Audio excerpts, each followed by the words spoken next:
They say love is unconditional, but for Richard Sterling, love had a price tag.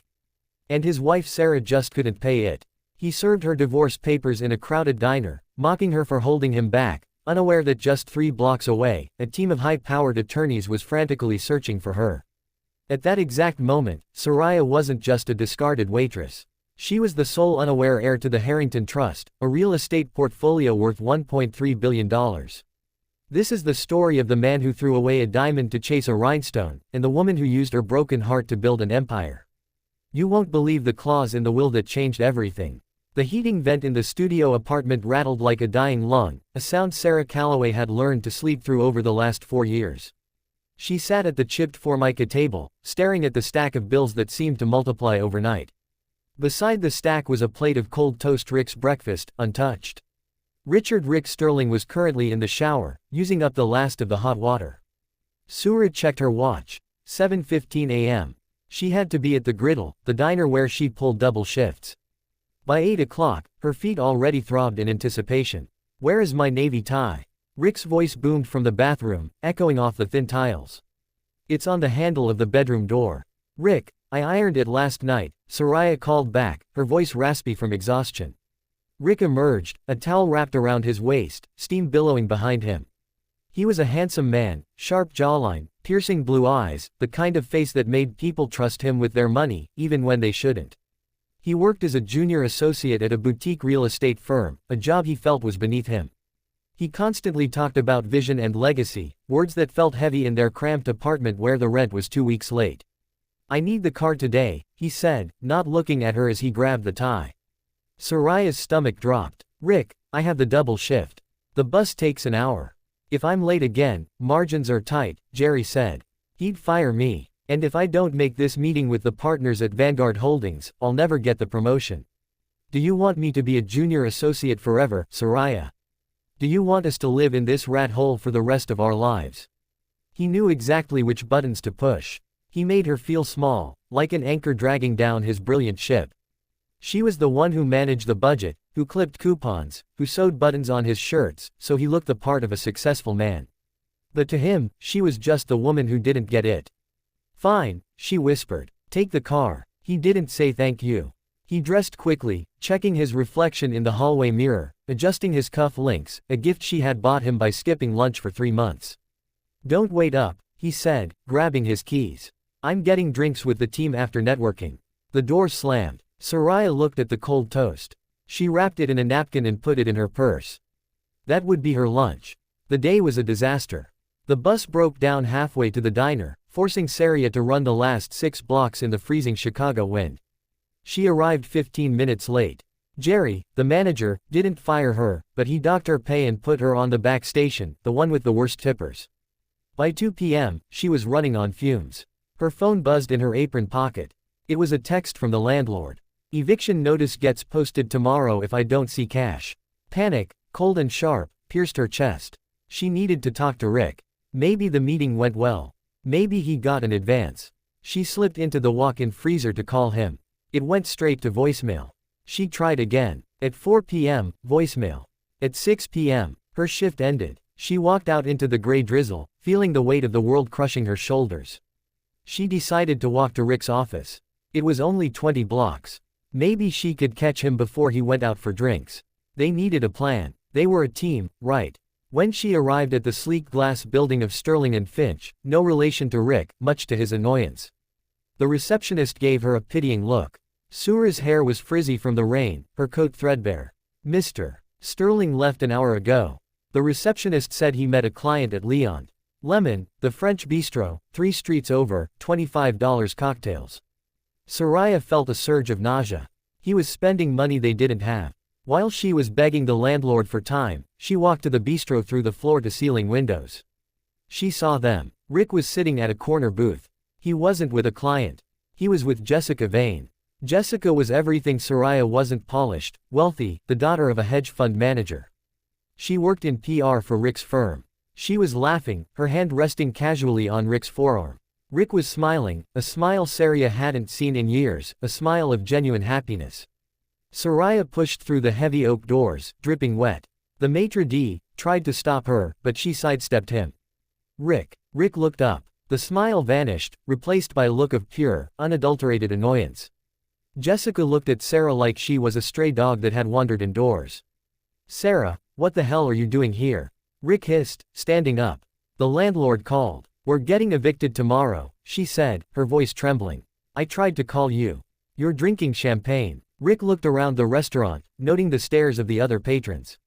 He grabbed Soraya's arm, his grip tight, and steered her toward the exit, leaving Jessica with a whispered apology. Outside, under the awning, he let go of her like she burned him. "You embarrassed me," he spat in front of Jessica. "In front of potential investors, we have no money, Rick. We're losing the apartment." Rick let out a dark, humorless laugh. He reached into his suit pocket, but instead of his wallet, he pulled out a thick folded envelope. He slapped it into her chest. "I was going to give you this tonight when I got home. But since you're here to ruin my moment, take it now." Soraya looked down at the envelope. "What is this?" "Divorce papers." "Soraya, I'm done." The world stopped. The rain seemed to freeze in the air. "What? I can't do this anymore." "You're dead weight," Rick said, his voice devoid of emotion. "I have big plans. I'm going places, and I can't get there with a wife who smells like diner grease and counts pennies. Jessica, she understands the world I belong in. I supported you," Soraya choked out, tears mixing with the rain on her face. "I worked 2 jobs so you could intern. I paid for your suits. I paid for this suit, and I thank you for your service," Rick sneered. "But the lease is in your name. The debt is in your name. I'm staying with Jessica tonight. Don't contact me unless it's through my lawyer." He turned his back on her and walked back into the warm golden glow of the restaurant. Soraya stood alone on the sidewalk, clutching the envelope as the eviction notice loomed in her mind and her heart shattered into dust. She had hit rock bottom. She just didn't know that the floor was about to give way to a gold mine. Soraya spent that night in a 24-hour laundromat. It was warm, and the attendant, a kindly older woman named Martha, let her sleep in a plastic chair in the corner as long as she bought a soda every few hours. She read the divorce papers under the buzzing fluorescent lights. Rick had been thorough. He was taking the car, which was in his name, and leaving her with the credit card debt, which was in hers, used for household expenses. He cited irreconcilable differences. By morning, Sarah looked like a ghost. She washed her face in the laundromat sink, put on her last clean uniform, and went to work. She had to. She had nowhere else to go. The morning rush was brutal. Soraya moved on autopilot, pouring coffee, flipping pancakes, taking abuse from customers who were angry their eggs were runny. Every time the door chimed, she flinched, expecting the landlord or a process server. At 10:30 a.m., the rush died down. The diner was empty, except for a man in the back booth. He stood out in a place where the floor was sticky with syrup, and the air smelled of bacon grease. He looked like he had stepped out of a catalog for private jets. He wore a charcoal 3-piece suit that probably cost more than Sarah made in a year. A heavy wool overcoat was folded neatly on the bench beside him. He wasn't eating. He was just watching her. Soraya approached the table with the coffee pot. "Refill, sir." The man looked up. He was older. Perhaps in his 60s with silver hair and eyes that were sharp but kind. "You're Sarah Calloway." Soraya froze. The pot shook in her hand. "Who's asking? Did the landlord send you?" The man smiled gently. "No, my name is Arthur Penhaligon. I am an attorney with the firm Penhaligon Stroud & Associates based in Manhattan." "I can't afford a lawyer," Sarah said, stepping back. "If this is about the credit cards, I just need more time. I'm not here to collect a debt, Mrs. Calloway. I'm here to execute a will." Sarah frowned. "A will? My parents died 10 years ago. They didn't have anything." "Not your parents," Arthur said. He gestured to the seat across from him. "Please sit. Your manager, Jerry, has already been compensated for your time." Soraya looked at the counter. Jerry was holding a thick envelope of cash, giving her a thumbs up. She sat down slowly. "Who?" she asked. "Your grandfather," Arthur said. "Samuel Harrington." The name meant nothing to her for a second. Then a vague memory surfaced, a shouting match she had overheard as a child. Her mother crying the name Samuel. "My mother told me her father was dead." Soraya said she said he was a cruel man who disowned her for marrying my dad. "He was a difficult man." Arthur conceded. "And he did disown her." Samuel Harrington was a complicated figure. He was a titan of industry real estate mostly. Perhaps you've heard of the Harrington Tower in Seattle. The Omni Complex in Dubai, the Whispering Pines luxury estates right here in Illinois. Soraya's eyes widened. She had heard of them. Everyone had. They were symbols of impossible wealth. That Harrington the same. Samuel passed away 3 days ago. He was 92. Okay, Soraya said, her mind reeling. But he disowned us. Why are you here? Arthur opened his briefcase leather, smelling of expensive polish, and pulled out a thick document bound in blue velvet. Samuel was a man of regrets, though he would never admit it aloud. He kept tabs on your mother until she passed. And he kept tabs on you, Soraya. He knew you were struggling. He knew about your marriage to Mr. Sterling. Soraya flushed. He knew he had private investigators. He knew you were working yourself to the bone while your husband worked. Samuel respected hard work above all else. He despised freeloaders. Arthur paused, his gaze intensifying. He rewrote his will 6 months ago. Arthur slid a single sheet of paper across the table. It was a summary of assets. As of this morning, Arthur said quietly, you are the sole beneficiary of the Harrington estate. This includes the entire real estate portfolio, the liquid assets, the private holdings, and the art collection. Soraya looked at the number at the bottom of the page. She blinked. She rubbed her eyes and looked. Again. $1.3 billion, she whispered. The heir left the room. Give or take market fluctuations, Arthur said calmly. However, there are conditions. Samuel was, as I said, a difficult man. He wanted to ensure his empire went to someone who had backbone, someone who had been forged in fire. Conditions, yes, 3 of them. Arthur held up 3 fingers. First, you must accept the inheritance immediately. If you decline, it goes to charity. Second, you must sever all ties with anyone who, and I quote Samuel's exact words here, treated you like a welcome mat. This includes your husband. The divorce must be finalized before a single cent is transferred to your personal accounts, though the estate will cover your legal fees immediately. Sarah let out a shaky laugh. That part is already done. He served me papers yesterday. Arthur's eyebrows raised. Did he? Well, that simplifies things. That makes you the plaintiff in the countersuit. We will enjoy that. And the third condition, Arthur leaned in. This was the kicker. The third condition is anonymity. For 1 year, you cannot reveal the source of your wealth to the public or to Richard Sterling. You must continue to exist in his orbit to interact with him if necessary, but he must believe you are still Sura the waitress or perhaps Sia who got a slightly better job. Samuel wanted to see if Rick would regret his decision without the money involved. He wanted you to see Rick for who he truly is when he thinks you are nothing.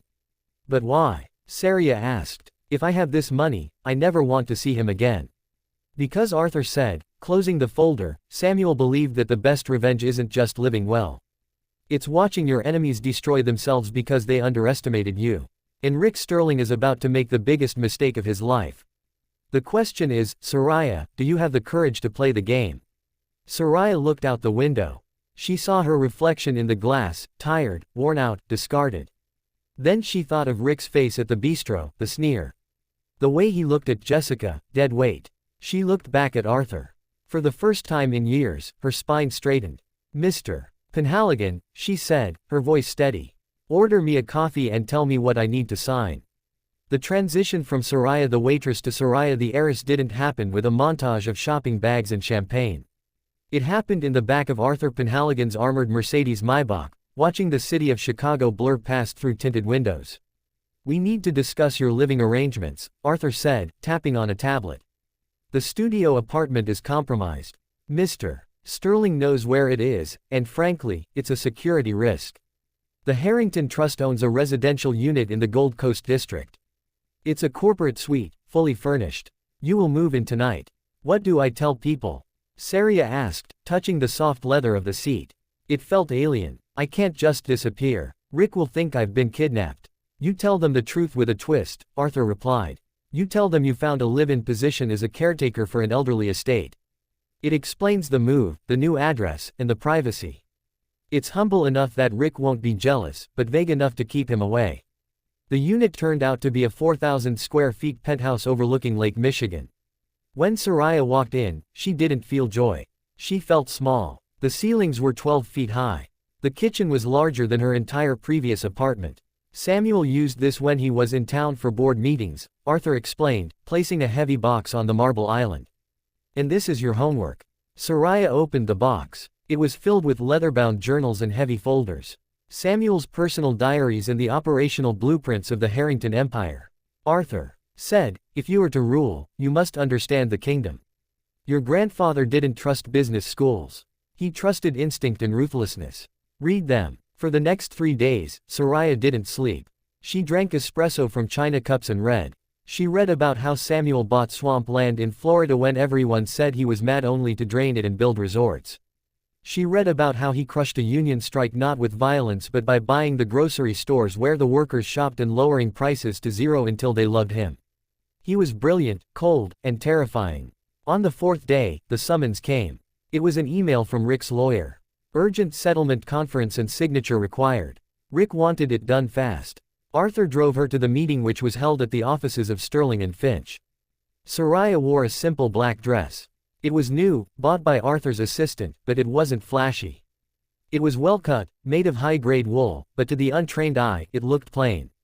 When she walked into the conference room, the atmosphere was suffocating. Rick was there sitting at the head of the table. He wore a suit that looked sharper than usual Italian silk. Next to him sat Jessica Vane. She wasn't just observing. She was holding his hand on the table, a diamond ring sparkling on her finger. Rick hadn't just moved on, he was engaged. Less than a week later, Soraya felt a physical blow to her chest, but she remembered Samuel's words from the journal she had read the night before. Emotion is a variable. Remove it from the equation and the solution becomes clear. "Shreya," Rick said, not standing up. "Glad you could make it. This is my counsel, Mr. Baines." He ignored Arthur entirely. "Let's make this quick," Rick continued, sliding a stack of papers across the mahogany table. "I'm being generous. I'm letting you keep the furniture in the apartment. I'm taking the car and the savings account, which has about $2,000 in it. Considering I was the primary earner, it's fair." Arthur reached out, his hand steady, and intercepted the papers before Soraya could touch them. "Mr. Sterling," Arthur said, his voice like gravel wrapped in velvet. "I am Arthur Penhaligon, representing Mrs. Calloway." Rick snorted. "You got a lawyer. Who is this?" "Soraya pro bono from Legal Aid. I am an associate," Arthur said simply. "We have reviewed your terms. They are amusing." "Amusing?" Rick's face reddened. "However," Arthur continued, "Mrs. Calloway wishes to expedite this process as much as you do. We will agree to the dissolution of marriage. We will agree to you retaining the vehicle and the meager savings. In exchange, Mrs. Calloway requires a clean break. No alimony, no future claims on her assets, and you assume the full debt of the credit cards currently in her name." Rick laughed. "Her assets? What assets?" "Her apron collection. And fine, I'll take the debt.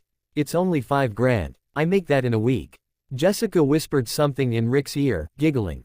Saria watched them. She saw the way Rick looked at Jessica like she was a prize he had won at a carnival. He didn't love her. He loved what she represented. Status access. "One more thing." Soraya spoke up. Her voice was quiet, but it silenced the room. Rick looked at her annoyed. "What?" "I want the dog." Rick blinked. "Buster. The mutt with the 3 legs." "Saria. He's dying. He's going to cost a fortune in vet bills." "I want the dog, Rick. And I want you to sign a waiver that you will never contact me again for any reason." "Done," Rick said, grabbing the pen. "Take the flea bag. You two deserve each other." He signed the papers with a flourish. He felt triumphant. He had shed the dead weight. He was free to marry Jessica, merge his meager portfolio with her father's hedge fund, and finally ascend to the elite class. Saria took the pen. She hesitated for a fraction of a second, looking at the man she had vowed to love forever.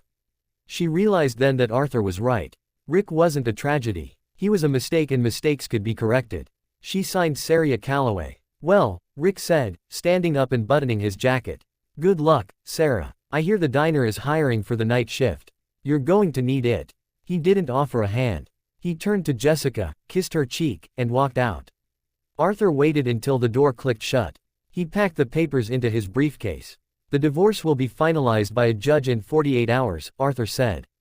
"Congratulations, Miss Calloway. You are now a free woman." "I don't feel free," Soraya said, staring at the empty chair where Rick had sat. "I feel angry," Arthur smiled, a shark-like grin. "Good anger is fuel. Now, let's go get your dog, and then we have a board meeting to prepare for. You have an empire to run." 3 months passed. Winter settled over Chicago, turning the city into a landscape of gray ice and biting wind.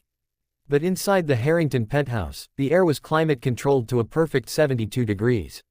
Soraya had changed. Her hair was cut into a sharp chic bob. The dark circles under her eyes were gone, replaced by a clarity that unnerved the staff Arthur had hired for her. She spent her days at the Harrington Private Offices, a nondescript building in the financial district that didn't have a sign on the door. She wasn't just learning the business, she was dissecting it. She discovered that her grandfather's empire wasn't just real estate, it was influence. He owned the land the mayor's house was built on. He held the debt for 3 major construction firms. He was the invisible hand of the city. And now that hand belonged to Saria. She monitored Rick. It was easy. He was loud on social media. He posted photos of his new life with Jessica, ski trips to Aspen, dinners at Michelin-star restaurants, the engagement party on a yacht. But Saria, digging through the financial reports Arthur provided, saw the cracks.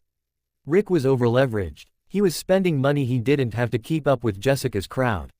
He was desperate for a whale, a deal that would cement his reputation and pay off his mounting debts. And Saria was about to give him one. The warehouse district on the south side, Saria said one morning, pointing to a map projected on the wall of her office. The old textile mills. We own them, right? We do, Arthur confirmed. They are slated for demolition in 2028. Move it up, Saria said. Leak a rumor that the city is planning a massive revitalization project there. New tech hub, luxury lofts. Make it sound like the next Silicon Valley.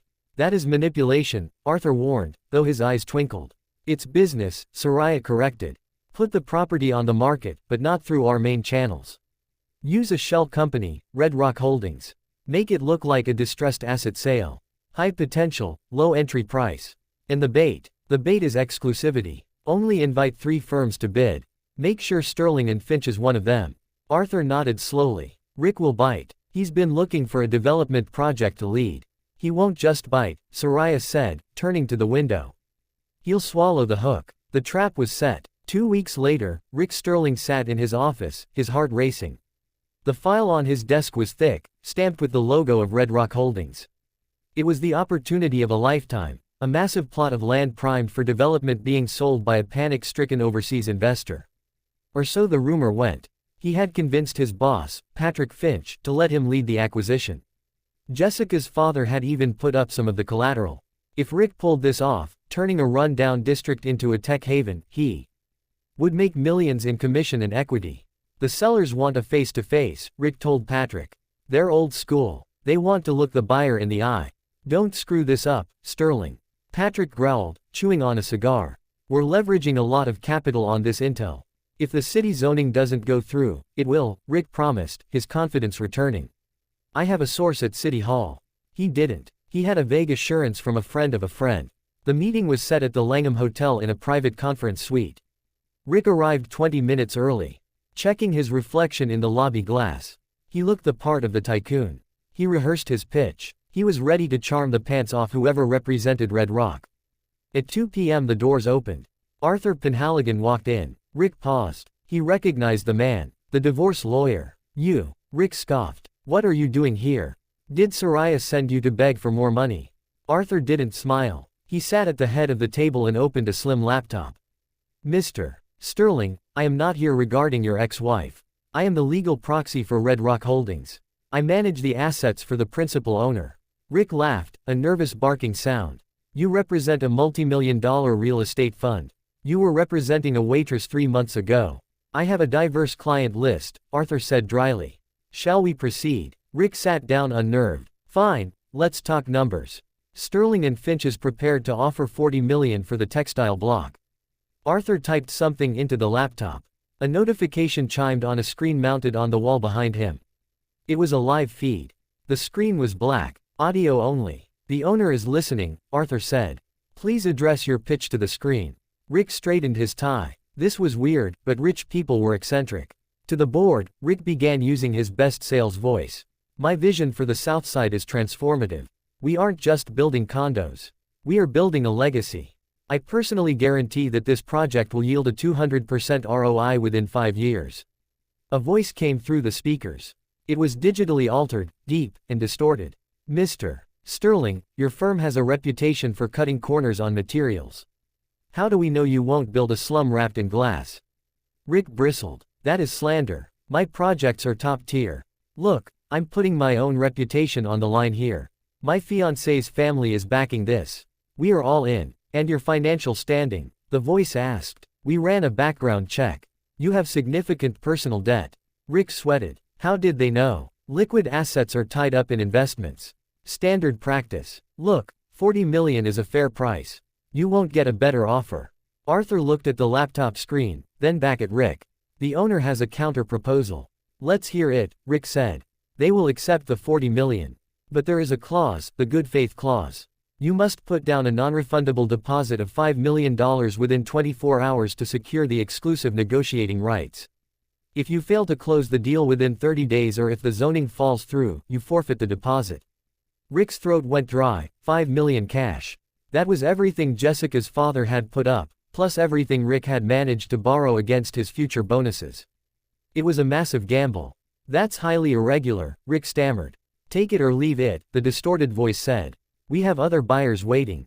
Rick thought about Jessica. He thought about the sneers of his colleagues if he came back empty-handed.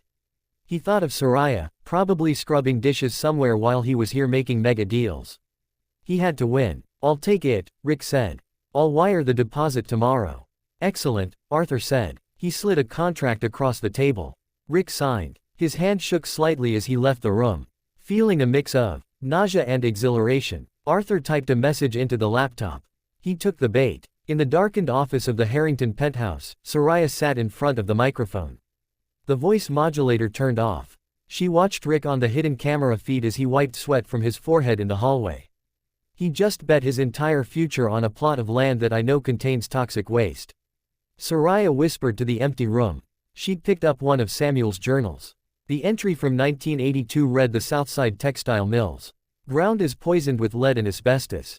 Remediation cost $100 million. Value of land effectively zero. Hold indefinitely. Soraya hadn't lied. She was selling him the land. She just hadn't mentioned that the EPA was scheduled to inspect it next month. An inspection she, as the anonymous tipster, had arranged. Rick wasn't just buying a development site. He was buying a financial nuclear bomb. Arthur, Soraya said into her headset. Prepare the deed transfer and book me a table at Lemon for Friday night. I think it's time I ran into my ex-husband. A victory lap? Arthur asked through the earpiece. No, Soraya said, her eyes cold. Reconnaissance. Friday night at Lemon was a parade of Chicago's elite. It was a place to see and be seen, a theater of wealth, where the price of admission was a black card and a designer wardrobe. Rick and Jessica were seated at their usual corner table, the same table where Rick had served Saria divorce papers 3 months prior. They were celebrating. The wire transfer had gone through. Sterling and Finch had secured the rights to the Southside project. Rick was already spending the commission in his head. To us, Jessica said, clinking her champagne flute against his. And to you, babe, my dad is really impressed. He says this deal is going to put you on the map. It's going to put us on the cover of Forbes. Rick grinned, loosening his tie. I told you, didn't I? I just needed the dead weight gone so I could fly. Speaking of dead weight, Jessica giggled, looking towards the entrance. Is that Rick? Followed her gaze and froze. Walking through the heavy oak doors was a woman who looked like Sarah, but couldn't be. This woman wore a backless emerald silk gown that clung to her figure like liquid money. Her hair was a sleek, dark helmet of style. She wore diamonds at her throat, understated but clearly real. She walked with a terrifying grace. The maitre d', practically bowing as he led her not to a table but to the private VIP booth, the one reserved for senators and movie stars. She was accompanied by a handsome man in a tuxedo, someone Rick vaguely recognized as a European architect he'd seen in magazines. That can't be Sarah, Rick whispered. She's broke. It looks exactly like her, Jessica said, her smile faltering. Maybe she found a sugar daddy. Rick felt a spike of irrational jealousy. Soraya, please. She doesn't have the charm, but he couldn't take his eyes off her. He watched as she laughed at something the architect said. A light musical sound that carried across the room. She ordered a bottle of wine that Rick knew cost more than his car payments. He had to know. Excuse me, Rick said, standing up. Rick, sit down, Jessica hissed. Don't make a scene. I just want to see if it's her, if she's escorting or something. It's pathetic. He walked over to the VIP booth, his heart hammering against his ribs. Saw. The woman turned. Up close, the transformation was even more jarring. Her skin glowed. Her eyes were sharp, devoid of the exhaustion that had defined her for years. Hello, Richard, she said. Her voice was cool, polite, and completely indifferent. What are you doing here? Rick stammered. He looked at the architect, then back at her. How can you afford this? I'm celebrating, Soraya said, taking a sip of wine. Celebrating what? Did you win the lottery? He meant it as a joke, but it came out sounding desperate. Something like that. She smiled, enigmatic. This is Julian. Julian, this is my ex-husband. The one I told you about. Julian didn't stand. He just looked Rick up and down with a look of mild amusement. Ah, the man with the vision. Charming. Soraya. Seriously. Rick lowered his voice. If you're in trouble, if you're doing something illegal for money, Soraya laughed. It was a genuine laugh, but it had edges. You always did have a vivid imagination, Rick. I'm doing fine. Better than fine. Actually, I should thank you. Thank me. If you hadn't left me, I would have been stuck in that apartment forever. You did me a favor. You cut the anchor. Rick flushed. She was using his own words against him. Well, he straightened his jacket, trying to regain control. I'm doing great, too. Just closed a massive deal. The Southside revitalization. Huge. Soraya's expression didn't change, but her eyes danced. The textile mills. Really? Yes. Why? Oh, nothing, she said, swirling her wine. Just brave of you. Very brave. What does that mean? Enjoy your dinner, Richard, she said, turning back to Julian. The sea bass here is excellent. She dismissed him. Dismissed him like he was the waiter. Rick walked back to his table, fuming. It's her, he told Jessica. She's smug. I don't know who she's sleeping with, but she's acting like she owns the place. Ignore her, Jessica said, though she was looking at Soraya's dress with envy. She's probably spent every penny of her divorce settlement on one night out to make you jealous. It's sad, really. Yeah, Rick said, stabbing his steak. Sad. But the word brave stuck in his head. Why was it brave? The answer came on Monday morning. Rick walked into the offices of Sterling and Finch, feeling like a king. He had the signed contract for the land. He had the deposit receipt. He was met by Patrick Finch standing in the middle of the bullpen holding a newspaper. The office was silent. Rick, Patrick said. His voice was dangerously quiet. In my office now. Rick followed him in. What's wrong? Did the wire not clear? Patrick threw the Chicago Tribune onto the desk. The headline screamed, EPA declares Southside Textile District a toxic Superfund site. Cleanup estimated at $150 million. Rick felt the blood drain from his face. He grabbed the paper. Effective immediately, the article read, the Environmental Protection Agency has flagged the district for severe lead and asbestos contamination. All development is halted pending a mandatory remediation process, the cost of which falls to the property owner. The property owner, Patrick whispered, shaking with rage, that's us, Rick, or rather that's Red Rock Holdings until 30 days from now when the sale finalizes. But wait, we paid a non-refundable deposit, $5 million. I didn't know, Rick stuttered. The seller didn't disclose. Of course, they didn't disclose it. It was an as-is sale. That's why it was cheap. You idiot. Patrick slammed his hand on the desk. You didn't do the soil tests. You didn't check the EPA filings. There were no filings last week. This is new. It's a disaster. Patrick roared. Jessica's father just called. He wants his money back. The investors are pulling out. We can't build on a toxic waste dump, Rick. We have to walk away. If we walk away, we lose the deposit, Rick said, feeling like he was going to vomit. We lose the deposit, Patrick confirmed. And you lose your job. Patrick, please get out. Pack your things. You're done. And don't expect a reference. Rick stumbled out of the office. He was fired. He had lost Jessica's father $5 million. He pulled out his phone to call Jessica. Blocked. He called her office line. Mr. Sterling, Jessica's assistant answered, her voice icy. Miss Vane has asked me to inform you that the engagement is off. She suggests you do not come to the apartment. Your things have been sent to your mother's house. In the span of 10 minutes, Rick had lost his career, his fiancée, and his home. He walked out of the building, dazed. It was raining again. He needed a drink. He went to the nearest bar, a dive place, and ordered a whiskey. He sat there for hours staring at the TV. The news was on. A local reporter was standing in front of the Harrington Tower. In a surprising turn of events, the reporter said, the mysterious new owner of the Harrington Trust has finally stepped forward. The granddaughter of the late Samuel Harrington has announced a new charitable initiative for the city's homeless. Rick looked up. The camera cut to a podium. Standing there, surrounded by microphones, was Soraya. She wasn't wearing the emerald dress. She was wearing a power suit, white as snow. She looked commanding, regal, untouchable. My grandfather built buildings, Sarah said into the microphones. I intend to build communities, and for my first act as CEO of Harrington Global, I am announcing the acquisition of the Southside Textile District. Rick choked on his drink. We have purchased the debt on the property, Soraya continued. We are aware of the environmental challenges. However, unlike previous developers who sought quick profits, she looked directly into the camera, and Rick felt she was looking right at him. We have the resources and the patience to clean it up properly. We will turn the toxic past into a green future. The chyron at the bottom of the screen read Soraya Calloway Harrington, heir to $1.3 billion empire. Rick dropped his glass. It shattered on the floor. Soraya, he whispered. She's Harrington. The bartender looked at him. Hey buddy, you got to pay for that glass. Rick didn't hear him. His mind was replaying everything.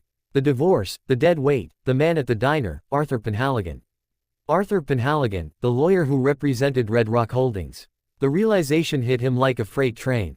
It was her. She was Red Rock. She was the seller. She had taken his $5 million, his investors' money. And now she was buying the land back for pennies on the dollar, probably using his own deposit to pay for the cleanup. She had played him. She had destroyed him. He ran out of the bar. He had to see her. He had to explain. He had to what? Beg. He hailed a cab. Harrington Tower. Now, when he arrived, security stopped him at the revolving doors. I need to see Soraya. Soraya Calloway. I'm her husband, Rick screamed, disheveled and smelling of whiskey. The head of security, a massive man named Tiny, stepped forward. Ex-husband, Mr. Sterling, we have a file on you.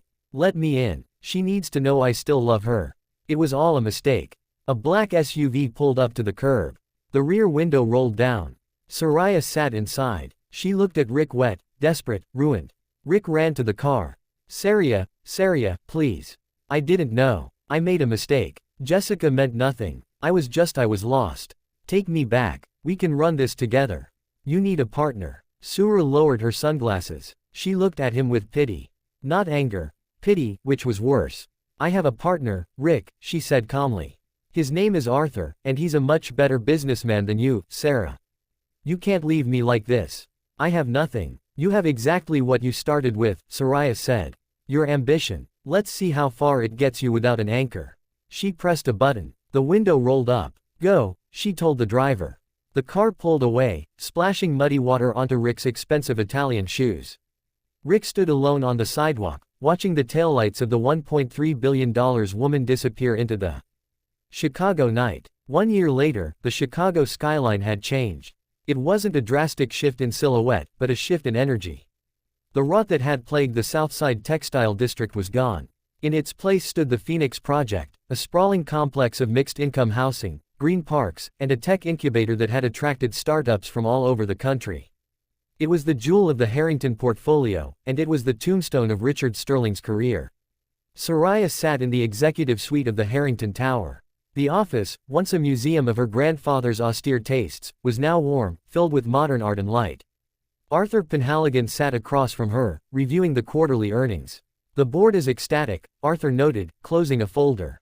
The acquisition of the logistics firm in Ohio has tripled our shipping capacity, and the public approval rating for the Harrington brand is at an all-time high. You have done in 12 months what Samuel couldn't do in 20 years. You made us likable. Soraya smiled, but her eyes remained focused on the window. It's easy to be likable when you actually listen to people. Arthur Samuel ruled with fear. I rule with consensus. But I assume you didn't ask for this meeting just to complement my PR strategy. No, Arthur admitted. It's about Mr. Sterling. Sura's expression didn't flicker. What about him? Is he suing again? No. He has exhausted his legal avenues and his funds. I thought you might want to know where he landed. Arthur slid a single photograph across the desk. It wasn't a mug shot, but it was close. It was a candid photo taken from a distance. Rick was standing in a car lot off the interstate wearing a cheap, ill-fitting polyester blazer. He was gesturing wildly to a couple looking at a used sedan. He looked older, puffy. The sharp jawline was softened by cheap alcohol and stress. He's selling used cars in Naperville, Arthur said softly. The commission structure is aggressive. He is barely making rent on a studio apartment, not unlike the one you shared. Soraya looked at the photo. She expected to feel triumph. She expected to feel a surge of vindictive joy, but she felt nothing. It was like looking at a stranger. He's blacklisted from every financial firm in the city. Arthur continued, the Red Rock disaster followed him. He's considered toxic assets. Jessica Vane married a polo player last month. Rick wasn't invited. Soraya pushed the photo back. File it, Arthur. I don't need to see it. You don't want to intervene? Arthur asked, a curious glint in his eye. Samuel would have bought the dealership just to fire him. Samuel is dead, Soraya said, standing up. And Rick is irrelevant. If I spend my time stomping on ants, I'll never look up at the stars. Let him sell cars. Let him live the life he was so terrified of. That is punishment enough. She checked her watch. I have to go. I have a lunch appointment. A business lunch. Personal. I'm buying a diner. The griddle hadn't changed. The neon sign still flickered. The smell of burnt coffee still hung in the air. When Soraya walked in, the diner went silent. She wasn't wearing a uniform this time. She was wearing a cream-colored cashmere coat and carrying a Birkin bag. But she didn't walk to a booth. She walked behind the counter. Soraya. Jerry. The manager dropped a spatula. Holy cow. Is it really you? Hi, Jerry. Soraya smiled. She looked at the back station where a new girl, young, tired, with messy hair, was frantically trying to scrape gum off a table. Soraya's heart clenched. It was like looking in a mirror. I heard you made it big. Jerry wiped his hands on his apron. Like, big. What are you doing here? I'm here to make an offer, Sarah said. She pulled a contract from her bag. I'm buying the building, Jerry, and the business. Jerry's face fell. Oh, so we're fired. You going to turn this into a vegan juice bar? No, Soraya said, I'm keeping it exactly as it is, but with a few changes, new equipment, health benefits for the staff, and a pay raise, double the hourly rate. Jerry's jaw dropped. The young waitress in the back stopped scraping. But, Soraya continued, turning to the waitress. I need a manager, Jerry. I want you to run the district, but this store, I want her to run it. She pointed to the girl. The girl froze. Me. I've been here 3 weeks. I know, Soraya said. I know how hard you work. I know you walk home because the bus is unreliable. I know you're saving for night school. Soraya walked over to the girl and placed a hand on her shoulder. Work hard, Soraya whispered. Don't let anyone tell you you're dead weight. And if a man ever hands you divorce papers because he thinks you're not good enough, remember this moment. She left the diner to the sound of stunned silence and a few scattered claps. As she walked out onto the street, her phone buzzed. It was an unknown number. She usually didn't answer, but something made her swipe right. Hello, Sarah. The voice was cracked, desperate. It was Rick. Soraya stopped walking. The wind whipped her hair around her face. Hello, Rick. I saw the news about the community center, Rick stammered. Background noise, cars honking, a PA system announcing a sale on financing filled the line. It looks good. Thank you, Sarah. I'm sorry, he broke down. I'm so sorry. I was an idiot. I was blind. Can we meet for coffee? Just 10 minutes. I miss you. Soraya looked up at the Harrington Tower in the distance gleaming against the blue sky. She thought about the cold toast. She thought about the laundromat. She thought about the good faith clause. Rick, she said gently. Do you remember the last thing you said to me before you left the restaurant? I was angry. I didn't mean it. You said I was an anchor. Sia said. You were right. I was holding you down because I was trying to keep you grounded while you were trying to float away on hot air. Saw, please. I'm not an anchor anymore, Rick, and you're not a captain. You're just a man who sold a diamond to buy a rhinestone. Goodbye. She hung up. Then she blocked the number. A sleek black car pulled up to the curb. Arthur opened the door. Where to, Miss Harrington? He asked. Soraya looked back at the diner, then forward at the city that was now hers to shape. Forward, Arthur, she said, sliding into the seat. Just forward. As the car merged into traffic, Soraya Calloway Harrington didn't look back. She had inherited $1 billion.